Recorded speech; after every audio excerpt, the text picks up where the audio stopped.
আয়েশা রাদিয়াল্লাহু আনহা বললেন, রমজান মাসে এবং অন্যান্য মাসে, রমজান ছাড়া অন্যান্য মাসে 11 রাকাতের বেশি পড়তেন না, 11 রাকাতের বেশি পড়তেন না। দলিল তারা যদি প্রমাণ করেন যে আল্লাহর হাবিব সাল্লাল্লাহু আলাইহি সাল্লাম 8 টাকা তারাবি পড়েছেন, মনে রাখবেন সেগুলো তারাবির হাদিস নয়, তাহাজ্জুদের হাদিস। আমরা অপেক্ষায় আছি, তারা পেশ করুক, আমরা ইনশাআল্লাহ ব্যাখ্যা করে দেখাবো। মতিভ্রম ঘটেছে তাদের, সূত্র ছিল পড়ে দেওয়া যাবে। আমার বন্ধুগণ, আমরা বলতে চাই যে এই 20 রাকাত তারাবি খুলাফায়ে রাশিদিনের আমল দ্বারা প্রমাণিত। আল্লাহর হাবিব সাল্লাল্লাহু আলাইহি সাল্লাম থেকে 8 টাকাতেরও প্রমাণ নেই, 20 রাকাতেরও প্রমাণ কোনো সহিহ হাদিসে নেই, আল্লাহর হাবিব থেকে নেই। হযরত ওমর রাদিয়াল্লাহু তাআলা আনহু তিনি 20 রাকাতের উপরে জমা করেছিলেন খলিফায়ে রাশিদের সুন্নাত, আলাইকুম বিসুন্নতি সুন্নাতুল খুলাফায়ে রাশিদিন মাহদিয়্যিন। এই হাদিসের আলোকে আমরা 20 রাকাতকে প্রমাণ করে যাচ্ছি, এটাই আমাদের মৌলিক দলিল। তারা যদি প্রমাণ করেন যে আল্লাহর হাবিব সাল্লাল্লাহু আলাইহি সাল্লাম 8 টাকা তারাবি পড়েছেন, মনে রাখবেন সেগুলো তারাবির হাদিস নয়, তাহাজ্জুদের হাদিস। আমরা অপেক্ষায় আছি, তারা পেশ করুক, আমরা ইনশাআল্লাহ ব্যাখ্যা করে দেখাবো। মতিভ্রম ঘটেছে তাদের, অন্যথায় জি জি হযরত আলী রাদিয়াল্লাহু তাআলা আনহু বুখারী শরীফের হাদিসে উনি বলছেন যে হযরত রাসূল আকরাম সাল্লাল্লাহু আলাইহি সাল্লাম মদ্যপায়ীকে যে মদ পান করেছে, বুখারীতে আমরা তো আছে দেখছি, হযরত ওমর রাদিয়াল্লাহু তাআলা আনহু নিজে জামানায় এসে 80 চাবুক লাগালেন। মুসনাদ আহমদ শরীফের হাদিস আর মুসলিম শরীফের হাদিস। হযরত আলী রাদিয়াল্লাহু তাআলা আনহু বলছেন, তুমি 40 চাবুক যদি লাগাও মদপানকারীকে, এটাও সুন্নত, আর যদি 80 চাবুক লাগাও এটাও সুন্নত। 40 চাবুক আল্লাহর হাবিবের সুন্নত, আর যদি 80 চাবুক লাগাও এটা হযরত ওমর রাদিয়াল্লাহু তাআলা আনহুর সুন্নত। তাহলে হযরত ওমর রাদিয়াল্লাহু তাআলা আনহুর যে ফেল, তার যে কাজ, তার যে আমল, এটা কখনোই বিদআত হতে পারে না। তবে এখানেও মনে রাখা দরকার যে যারা বলতে চায় যে হযরত ওমর রাদিয়াল্লাহু তাআলা আনহু বলেছেন ওটা ওনার আমল, এই দেখো হাদিসে 8 টাকাতের কথা আছে। আমরা বলতে চাই আল্লাহর হাবিব সাল্লাল্লাহু আলাইহি সাল্লাম খাওয়াবে, দেখলেন যে আমি দুধ পান করলাম, দুধ পান করার পরে কিছু দুধ বেঁচে গেল, আমি দিলাম ওমরকে। বুখারী শরীফ প্রথম খণ্ড কিতাবুল ইলমের ভিতরে হাদিস লেখা আছে। সাহাবায়ে কেরাম বললেন, আল্লাহর হাবিবের ব্যাখ্যা কি? আল্লাহর হাবিব সাল্লাল্লাহু আলাইহি সাল্লাম বললেন, এর ব্যাখ্যা হলো ইলম, আমি আমার ইলম ওমরকে দিয়েছি। আল্লাহর হাবিব সাল্লাল্লাহু আলাইহি ওয়াসাল্লাম, লাউ কানা বাদি নবিয়্যুন লাকানা ওমর, আমার পরে যদি নবুয়তের দরজা চিররুদ্ধ না হতো তাহলে ওমর নবী হতো। তো আল্লাহর হাবিব যাদেরকে হেদায়েত পাওয়া মানুষ গ্যারান্টি দিয়ে গেছেন, যাদের ফলো করে চলতে বলেছেন, যাদের তরিকাকে সুন্নাত বলেছেন, অস্বীকার করার উপায় নেই যে 20 রাকাত তারাবি সুন্নাত। ইন্নাল্লাহ তাআলা, হযরত নাফি বলছেন, হযরত ইবনে ওমর বলছেন যে আল্লাহর হাবিব সাল্লাল্লাহু আলাইহি ওয়াসাল্লাম ইরশাদ করেছেন, ইন্নাল্লাহ তাআলা জাআলাল হক আলা লিসানি ওমর ওয়া কলবি। আল্লাহর হাবিব বলছেন, ও বিশ্বের মানুষেরা শোনো, আল্লাহ সুবহানাহু ওয়া তাআলা ওমরের জবানে আর ওমরের দিলে হক রেখে দিয়েছেন। হযরত ওমর রাদিয়াল্লাহু তাআলা আনহু সাহাবাদের নিয়ে মশওয়ারা করলেন আর তাদেরকে জমা করলেন। এটা মুসনাদে আহমদ বিন হাম্বলের হাদিস, যেটা এখনই বললাম। আল্লাহর হাবিব সাল্লাল্লাহু আলাইহি ওয়াসাল্লাম সময় আলহামদুলিল্লাহি ওয়াহদাহু ওয়াসসালাতু ওয়াসসালামু আলা মান লা নাবিয়্যা বা'দাহু। আউযু বিল্লাহি মিনাশ শাইতানির রাজীম। বিসমিল্লাহির রাহমানির রাহিম। রব্বি ইশরাহ লি সাদরি ওয়া ইয়াসসির লি আমরি ওয়াহলুল উকদাতাম মিন লিসানি ইয়াফকাহু কওলি। বিসমিল্লাহির রাহমানির রাহিম। ইন্নামা কানা কাওলাল মুমিনিনা ইযা দুউ ইলাল্লাহি ওয়া রাসূল।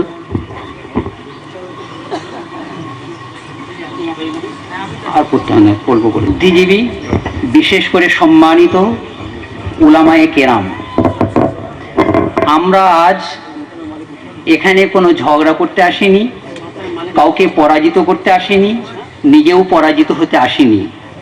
যা সত্য, নিজের প্রাণপণ চেষ্টার মাধ্যমে শুধু আপনাদের কাছে বলে দিতে চেষ্টা করেছি।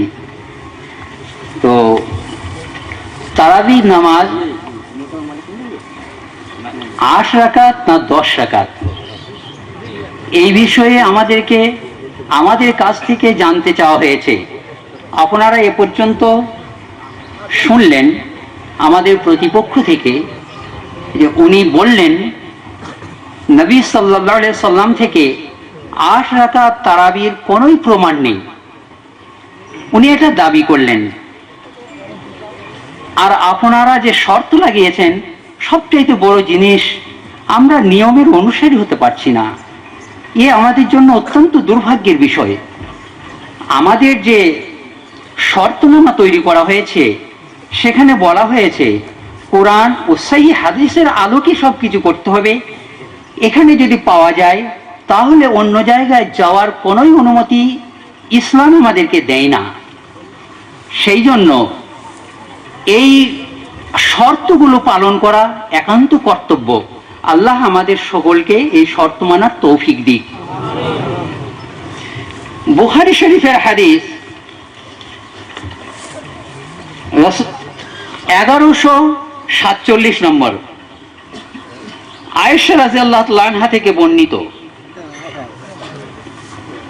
তিনি বলছেন, মা কানা রাসূলুল্লাহ সাল্লাল্লাহু তাআলা আলাইহি ওয়া আলিহি ওয়াসাল্লাম ইয়াজিদু ফি রমাদান ওয়ালা ফি গায়রিহি আলা 11 রাকাতান ইউসাল্লি আরবা'আন ফালা তাসআল আন হুসনিহিন্না ওয়া তুলিহিন্না থুম্মা ইউসাল্লি আরবা'আন ফালা তাসআল আন হুসনিহিন্না ওয়া তুলিহিন্না থুম্মা ইউসাল্লি সালাতান। এই হাদিসের অর্থ হচ্ছে, আয়েশা রাদিয়াল্লাহু তাআলা আনহা বললেন, নবী সাল্লাল্লাহু আলাইহি সাল্লাম উনি জিজ্ঞাসিতা হলেন, উনাকে প্রশ্ন করা হলো রমজান মাসে নবী সাল্লাল্লাহু আলাইহি সাল্লাম কি প্রশ্ন করা হলো, ভালো করে বুঝতে চেষ্টা করুন।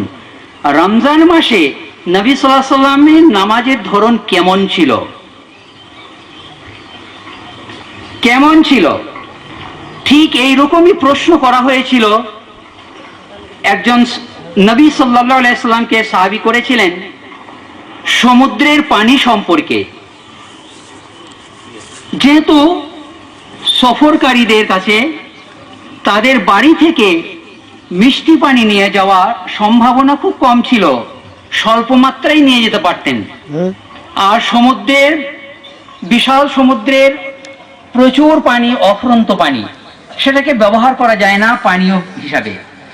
তো প্রশ্ন করেছিলেন, রমজান মাস নামাজ সম্পর্কে জিজ্ঞাসা করা হলো। তা মা আয়েশা রাদিয়াল্লাহু তাআলা আনহা বললেন, সবচেয়ে বেশি সময় নবী সাল্লাল্লাহু আলাইহি ওয়াসাল্লামের কাছে তিনি কাটাতেন। রাত্রে সঙ্গী, বিশেষ করে অপরাপরের চাইতে তিনি বেশি সংবাদ দিতে পারবেন, কারণ নবী সাল্লাল্লাহু আলাইহি ওয়াসাল্লাম নফল নামাজগুলোকে বাড়িতে পড়তেন, সুন্নাত নফল বাড়িতে পড়তেন। সেই জন্য মা আয়েশার চাইতে বেশি করে জানার কোনো অবকাশ কারও ছিল না। তো সেই মা আয়েশা রাদিয়াল্লাহু তাআলা আনহা বললেন, রমজান মাসে এবং অন্যান্য মাসে, রমজান ছাড়া অন্যান্য মাসে 11 রাকাতের বেশি পড়তেন না, 11 রাকাতের বেশি পড়তেন না। তো চিন্তা করুন, তারাবি তো শুধুমাত্র রমজান মাসে হয়, যেটা আমরা সাধারণ মানুষেরা নাম দিয়েছি। নবী সাল্লাল্লাহু আলাইহি ওয়াসাল্লামের পবিত্র জুবান থেকে তারাবি 11 রাকাত এই ধরনের কোনো হাদিস নেই, পৃথিবীতে নেই। যাই হোক, এই জায়েজ না যায়, অন্যান্য মাসে আমরা সাধারণ মানুষ, সীমিত বুদ্ধির অধিকারী, আমরা ভাববো মা এসে কি ভুল জবাব দিলেন, কারণ উনি তো জিজ্ঞাসা করলেন শুধু রমজান মাসের নামাজ সম্পর্কে, ইনি আগে বেড়ে বাড়াবাড়ি করে জবাব দিলেন। কারণ নবী সাল্লাল্লাহু আলাইহি ওয়াসাল্লামের কাছে একজন এসে জিজ্ঞাসা করেছিলেন, ওই যে হাদিসটা বললাম যে পানি সম্পর্কে, তখন নবী সাল্লাল্লাহু আলাইহি ওয়াসাল্লাম বললেন, হুয়া তুহুরু মাউহু ওয়াল হিল্লু মাইতাতুহু। জনৈক সাহাবী জিজ্ঞাসা করছেন নবী সাল্লাল্লাহু আলাইহি ওয়াসাল্লামকে পানি সম্পর্কে, আর নবী সাল্লাল্লাহু আলাইহি ওয়াসাল্লাম কি উত্তর দিচ্ছেন? তিনি বলছেন, দেখো, নদীর সমুদ্রের পানিও পবিত্র, তার মাছও পাক পবিত্র, সেও খেতে পারো। দেখুন, বেশি উত্তর দিলেন, যাতে ওই বিষয় সম্পর্কে আর কোনো অস্পষ্টতা না থেকে যায়, কোনো খুঁত না থেকে যায়। তো মা আয়েশা রাদিয়াল্লাহু তাআলা আনহা ওই রকমই বললেন, হয়তো হতে পারে মানুষের মধ্যে একটা সন্দেহ থেকে যেতে পারে যে রমজান মাসে শুধু নবী সাল্লাল্লাহু আলাইহি সাল্লাম এই কিয়ামে রমজানটা 11 রাকাত পড়তেন। তার কারণ হতে কিয়ামে রমজান সম্পর্কে জিজ্ঞাসা করা হলো। আমাদের প্রতিপক্ষ শ্রদ্ধেয় মাওলানা সাহেব তিনি বললেন যে কিয়ামে রমজান, তো কিয়ামে রমজানের উত্তর উনি দিলেন যে রমজান মাসেও 11 আর রমজানের বাইরেও 11 নবী সাল্লাল্লাহু আলাইহি ওয়াসাল্লাম পড়তেন। তো কেমন করে আমরা বলতে পারি, এতটা দুঃসাহসিকতা দেখাতে পারি যে নবী সাল্লাল্লাহু আলাইহি ওয়াসাল্লাম থেকে প্রমাণিত নেই? হাদিস তো আমাদের কাছে কয়েকভাবে এসেছে, সাহাবীরাই তো বর্ণনা করেছেন নবী সাল্লাল্লাহু আলাইহি ওয়াসাল্লামের কথা বেশিরভাগ। বেশিরভাগ সবই তো সাহাবীরা বর্ণনা করেছেন। তো সেই সাহাবিয়াদের মধ্যে সবচাইতে বিদগ্ধ রমণী মা আয়েশা সিদ্দিকা রাদিয়াল্লাহু তাআলা আনহা, তিনি নবী সাল্লাল্লাহু আলাইহি ওয়াসাল্লামের আচরণ নিজের চোখে দেখছেন। তিনি বললেন, তাহলে কেমন করে আমরা এখানে বলতে পারি? আপনারা একটু ভাবুন যে 11 রাকাত নেই, বুখারী শরীফের হাদিস। আর এতে 11 রাকাত, তার মানেই হলো 8 আর 3 11, বলেই দিলেন হাদিসের মধ্যে 4 4 8, আর তারপরে 11 3 রাকাত আলাদা করে পড়লেন। আচ্ছা, এখানে আমি একটা জিনিস আপনাদেরকে আগেও বলে দিয়েছি, আবার বলছি, সেটা হচ্ছে এই যে সেই হাদিস আপনারা চেয়েছেন আমাদের কাছ থেকে, এলোমেলো জিনিস চাননি। যদি এলোমেলো জিনিস হয় তো বহু সময় লাগে সমস্ত হাদিসগুলোকে যদি পেশ করে দিই। আমার উদ্দেশ্য আপনাদের প্রতি এই প্রভাব বিস্তার করা নয় যে একের পর এক হাদিসগুলো বলে দেবো সংখ্যা করে ইত্যাদি, না। কারণ সেগুলো এইবার আপনারা যেভাবে চেয়েছেন ওখানে সত্যিকার অর্থে ওই আলোচনা যদি করতে যাওয়া যায়, তাহলে প্রত্যেকটা হাদিস যে সহিহ কি জয়ীফ সেগুলো সানাসহ বিচার করতে গেলে একদিনেও হবে না। সেই জন্য আমি চাইছি না ওটা, আর ওটাও আপনাদের উদ্দেশ্য নয়। যেমন আমাদের শ্রদ্ধেয়, আসুন এবার বলি,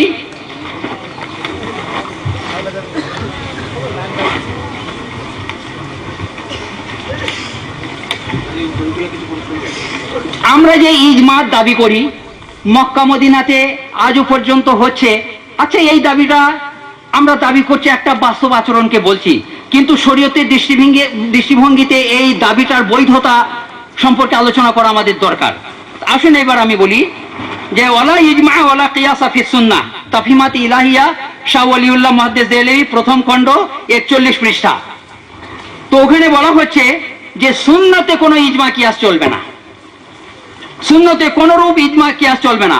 এবার সাহাবীদের আর সাহিব হুজ্জাতুল্লাহিল বালেগাকে আমাদের শ্রদ্ধেয় মৌলানা সাহেব বলেছেন যে ও সিলসিলায়ে ওলিউল্লাহি বা তরিকায়ে ওলিউল্লাহি এর মুত্তাবে ওনারা, জাযাহুমুল্লাহু খায়রান, আল্লাহ সেই তৌফিক দেখ, আমিও বলি, দোয়া করি। তো এইবার উনি বললেন এই কথা যে একটি সুন্নাত যখন প্রমাণিত হয়ে গেল নবী সাল্লাল্লাহু আলাইহি ওয়াসাল্লামের জুবান থেকে, সেখানে আর যে কোরআনের আয়াত আমি পেশ করলাম তার অর্থ হচ্ছে এই, মুমিনদের আচরণ হবে এই, যখনই আল্লাহ এবং আল্লাহ রসুলের কোনো কথা তাদের কানে চলে আসবে তো আমান্না আতানা বলে দেবে, যে সামি'না ওয়া আতানা, আমরা শুনলাম এবং মেনে নিলাম। এছাড়া দ্বিতীয় কোনো কথা নাই যে এমনি এমনি এমনি করে বলা হয়েছে, কিন্তু তা নয়। যে নবী সাল্লাল্লাহু আলাইহি ওয়াসাল্লাম বললেন আবু বকর ওমরের অনুসরণ করতে, কে বললেন? যার কথা দলিল নবী সাল্লাল্লাহু আলাইহি ওয়াসাল্লাম যা বলবেন তাই করবো আমরা, এ তো কোনো প্রশ্নই হয়নি। যেহেতু নবী সাল্লাল্লাহু আলাইহি ওয়াসাল্লাম বলছেন সেটা কোনো আপত্তি নেই, কিন্তু কথা হচ্ছে আর আমাকে আপনি মানবেন, আমার নবী কোথায় বলেছেন আমাকে মানতে?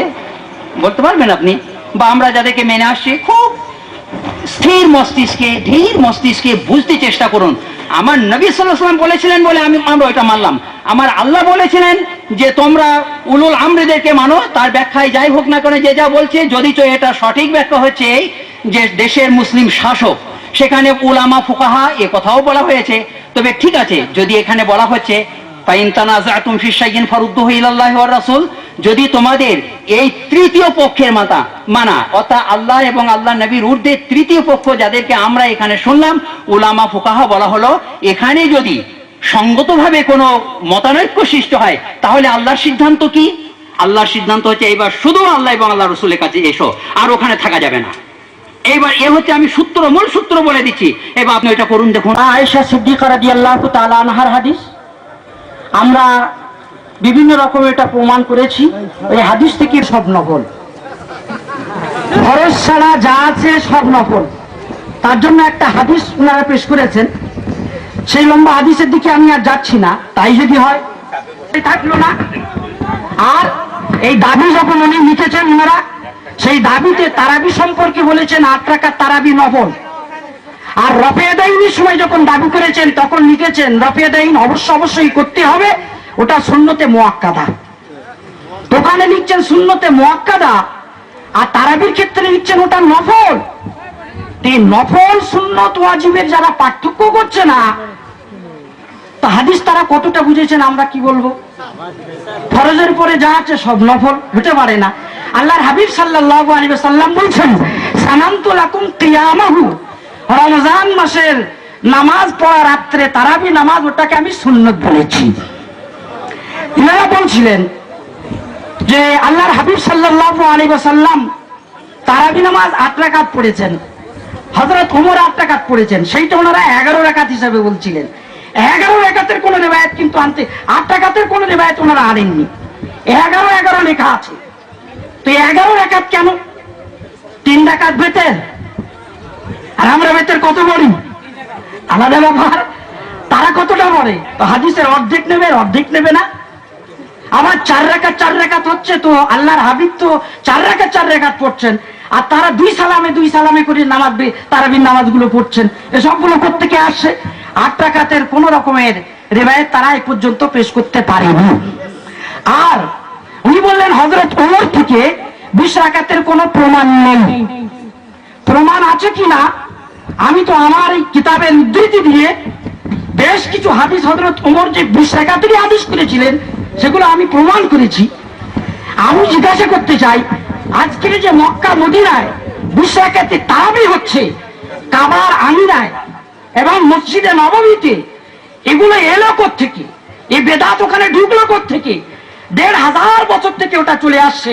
উম্মতের এই আমল আমরা দেখাতে চাচ্ছি। আপনারা একটা মসজিদ দেখান যেখানে আজ থেকে 300 বছর আগে, 400 বছর আগে কি সাহাবা তাবিঈনদের আমলে মসজিদ নববীতে বা আরবে আজবে কোথায় 8 রাকাতে তারাবি হয়েছে? আপনারা একটা আমল দেখান না, এটা কেন পেশ করছেন না? দ্বিতীয়ত, হযরত ওমর রাদিয়াল্লাহু তাআলা আনহু থেকে 20 রাকাতের প্রমাণ যে সমস্ত হাদিসগুলো আমি পেশ করেছি, তারা বলছিলেন সূত্র বিচ্ছিন্ন আছে। তার মানে মুহাদ্দিসিনদের পরিভাষাকে বলা হয় মুরসাল হাদিস। আমি আমার কিতাবের ভিতরে আলোচনা করেছি যে মুরসাল হাদিস তাদেরকে মানতে হবে। কেন মানবে না? একটু আগেই যখন তাকলিদের বিষয়ে আলোচনা হচ্ছিল তখন তারা বলেছিলেন 2টি জিনিস আল্লাহর হাবিব ছেড়ে গেছেন, কোরআন আর হাদিস। বলে গেছেন এই 2টি জিনিস ধরে রাখলে কখনোই তোমরা পথভ্রষ্ট হবে না। ওনারা বলছিলেন। ও হাদিসটা মুয়াত্তা মালিক শরীফের আর মিশকাত শরীফে প্রথম খণ্ডে 31 নম্বর পৃষ্ঠায় লেখা রয়েছে। ও হাদিসটা মুরসাল। মিশকাত শরীফে লেখা আছে আন মালিক ইবনে আনাস মুরসালান। মুরসাল হাদিস, তার মানে তাবি বয়ান করেছেন সাহাবী থেকে, এই তাবি বয়ান করেছেন আল্লাহর হাবিব থেকে, মুরসাল হাদিস। তাবির পরে যদি হাদিসের সূত্রে কেউ হযফ থাকে, ফাইন কানা সুকুত ফি আখির সনদ বাদ তাবি, তাহলে তার নাম হচ্ছে হাদিসে মুরসাল। তাবি আল্লাহর হাবিব থেকে বয়ান করুন বা তাবি কোন সাহাবী থেকে বয়ান করুন, সূত্র বিচ্ছিন্নতা আছে, মুহাদ্দিসিনের পরিভাষাকে বলা হয় মুরসাল। নবাব সিদ্দিক হাসান খান সাহেব, যিনি আমাদের আহলে হাদিস ভাইদের বিশেষ করে মহামান্য ব্যক্তিত্ব, আমরা তাকে সম্মান জানাচ্ছি, দেখাচ্ছি। তো তিনি পরিষ্কার ভাবে বলেছেন মুরসাল হাদিসের সমর্থনে আরেক মুরসাল হাদিস যদি হয় তাহলে সেটা সহিহ। আর আমরা এখানে, তারা যদি এখানে অপেক্ষা করেন, কমপক্ষে এখানে বসে 20খানা মুরসাল হাদিস দেখাবো। তো একটা মুরসাল হাদিসের পাশে যদি আরেকটা আসে সেটা সহিহ। নবাব সিদ্দিক হাসান খান সাহেব বলছেন, মুকদ্দমে মিশকাতে লেখা আছে, তাকরিব ইমাম নববী বলেছেন, তাদরিবুর রাবিত ইমাম সুয়ুতি বলেছেন, মারিফাতুল উলুমিল হাদিস ইমাম নববী বলেছেন। আর আমরা এখানে একের পর এক মুরসাল হাদিস পেশ করে যাচ্ছি, কেন তারা মানবে না? দ্বিতীয়ত, হযরত সাঈদ বিন ইয়াজিদ থেকে মুত্তাসিল সনদ দ্বারাও হাদিস বর্ণিত আছে। হযরত ওমরের 20 রাকাত তারাবি অস্বীকার করার উপায় নেই। তারা বলছেন উনি 11 রাকাতের আদেশ করেছেন, শেষমেশ যেটা সিদ্ধান্ত হয়েছিল সেটা 20 রাকাত। মুহাদ্দিসিন এটাই ব্যাখ্যা করেছেন।